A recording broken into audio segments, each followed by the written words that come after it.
All right, quickly. Mame embo wetu emfema foforo ababebom.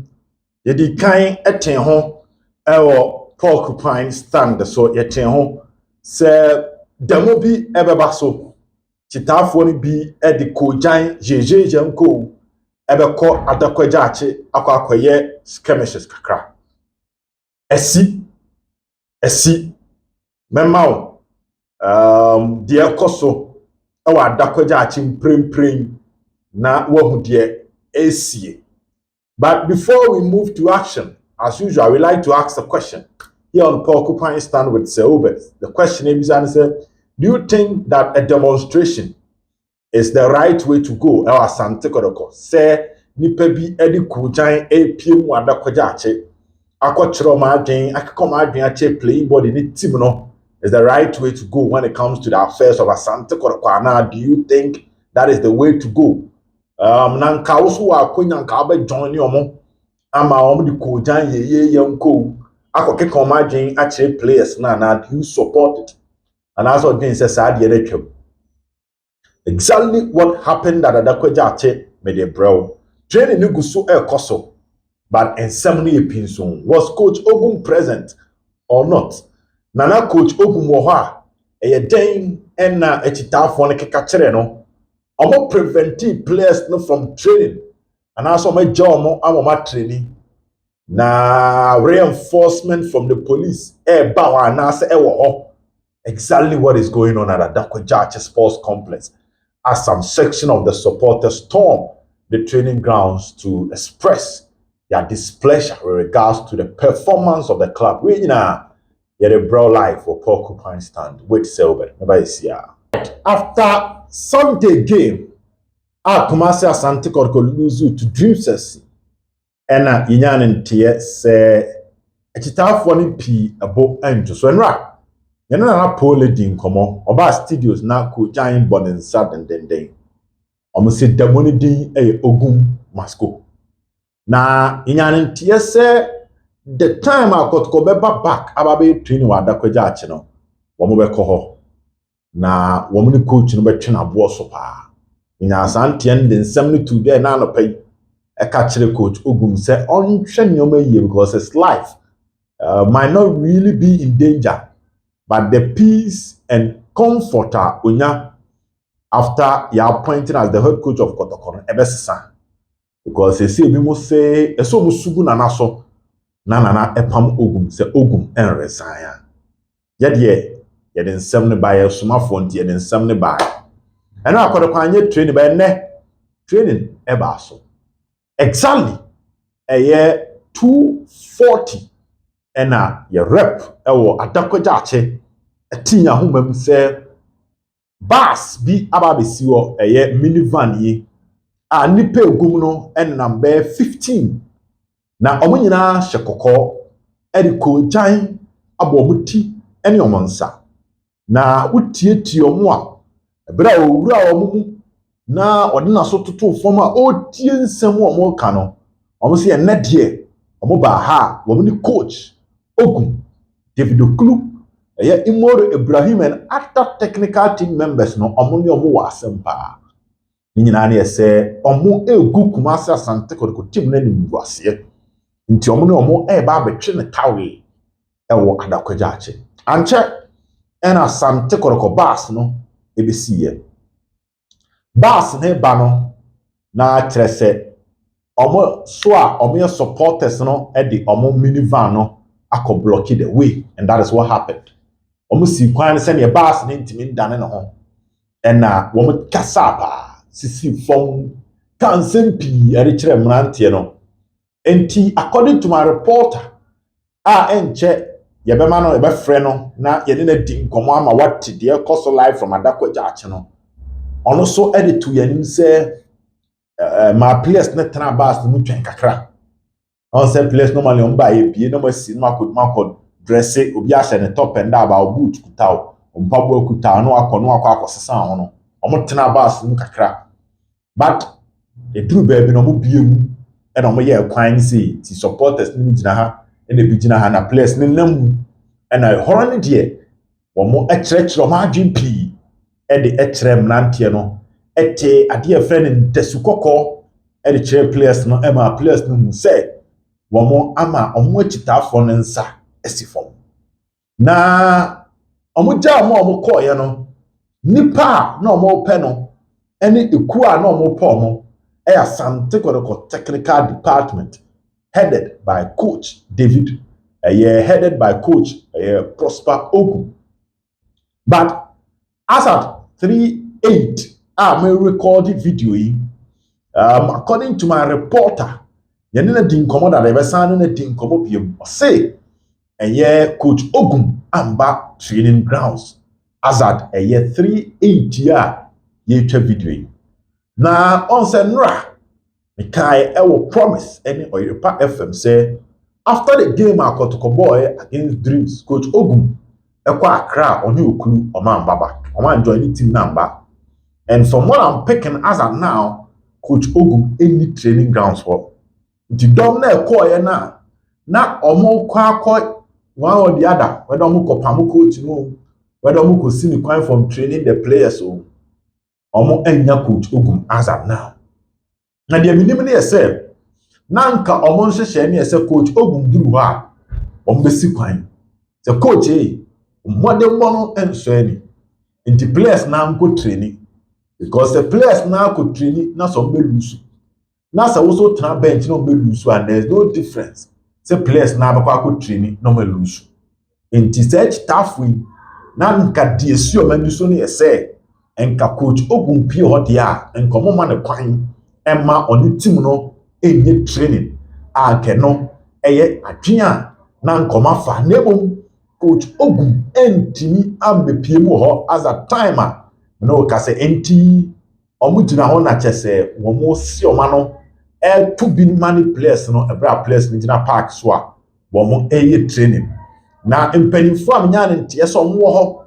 sɛ ɔmo bɛka mo supporters ne down no wobɛnya ɔpanyin fɛn Alexander Menu Asante Regional yes circles chairman or hoping Nyanentiesa chairman Soluso was around. Nyanentiesa ano former communication team member of Asante Kotoko also of the circles one also ho chairman Donko omunyina ho na kyerɛ sɛ omote sɛ etitafo ni bi no ɛde kojan apie mo ho no omo so kɔ sɛ omo ne omo kɔkasa sɛ ne akoma no ɛbeto yem na omo etimi ama team no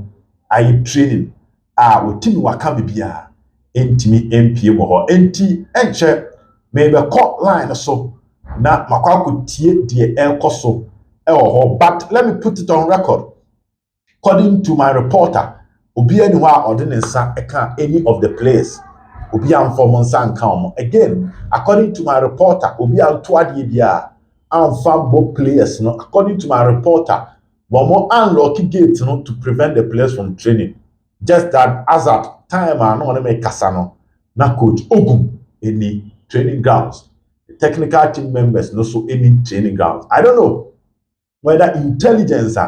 ye picky ye na ye kan bia no pa no otiye enu nti wabon ho adwa e wo baabi make sure say omba embedin senseme e wo ekitafo yi nsa no ana eno question back one here bisa. But the bottom line and what I am picking from Adakwaja is that they will be present the entire week. Every training session of Asante Kotoko, and their numbers might even increase in the coming days just to prevent Coach Ogu from being part of the Asante Kotoko team. Omo demanded instant sacking or resignation of Coach Ogu as the head coach. Our Asante Kotoko nti ankwala no so na mindin komotew from Adakwaja ache na yewia ye de akam nyina e de ababesoma ha e porcupine stand with Sir Hubert Rebasisia. Well ofampacho wona owo Adakwaja ache dem poten e na AC wo well Sir Hubert yesia ejefo ene awie na yenka wo se Kotoko AG Sports Complex ene bebia ye wo ene awie Dr. Prosperity Ogu, the first one, has to turn around. In name, 9 matches, but picking 4 points into our supporters in any game. And then, other party and GFA supporters, players in there, but to me, other training. o ma coach no kwan e ma ene o ma e bi na wo ha no mo e ho 240 ene kuma se Asante Kotoko that's no e ba ye na so ka bi e de sprinter ba ko e na e bo mo den etumi aba yehwe mo na kese o mo ye e ko ni mo le ma nka lansa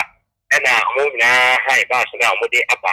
ko Asante Regional Office Chairman Alexander Melu e wa ha also and a TK don't cook ka houses in Perifon ho ono so mehu no e wa ha ko no o me nyina no e wa ha no mo asat 240 a kotoko ba se do ye no e na supporters ya mekan e di kujia bobo mo nsa no muskata ba se se e kasaka se di nka no o mo kasaka se bi a sample e na be 20 days mo so mo nko na mo nko e mo training ne mo wa hiri brenya e nyakwan e ni atire wa hiri brenya ti ho no mo a wati ekiri kura wo ngura park no eso nipa bi no a wati ngura park no so no me no ekese ide equipment officer isameku na one toilet guy no o mi no na team doctor na mo kwan se e mutumi akọ na mo ada wo mo ka ho mata kin kan temu de complete ne de ya dia e ba mo etumi akọ nti no ekese ide o mo ye training no e yo mo ye de place no e wo park no so e ku fiwa kan ye man ye se na kuntumpo na fare ebetumi abaha twi kama so protest na say o mo ya odi bia o mo po e de gono so any is good yet in kwa na any e na o mo de snap e go for ma se na so ma ko che ba di mu dia any na yes we need to make biem nti e wa twenim e hwe se o ma kan nyina no se bebem se me no e bere ene nkraga e be che ni mu for na de otokotim na nkasa de o mo e wo park na so a omo ebo model eshikisi ko mo ebo be no me nsa ko na nim kakra na Alexander Melu ko to ko kasa ketu ebi na wosan efu hono mu a se ya da so atwenim ko ogum ebeba se wo ma no yugo so e wa hanu mo wo na se omo se omo ma coach ogum ene ne technical team no entry ni players no yes no ene ne omo e kan wa hanu mo players ne de asase no mukeka keke bia adamu nyina mo kotoko dika mo je ne za nyama no mukeka ni aka ho ne mu de ne ya da bre kakra no o mo kwai e ma o ma tresi park no so mu o kre se cricket mu no o ma ka nyina no do tula pa ne ya ta o se ko mo ti Asante Kotoko performance die yenkini no entu aso ebi na nche kwa kama o fre mi kina so na mo se ase mema ma mi ni ka mema ma na je se o mo ti moto so aha mo metuma wo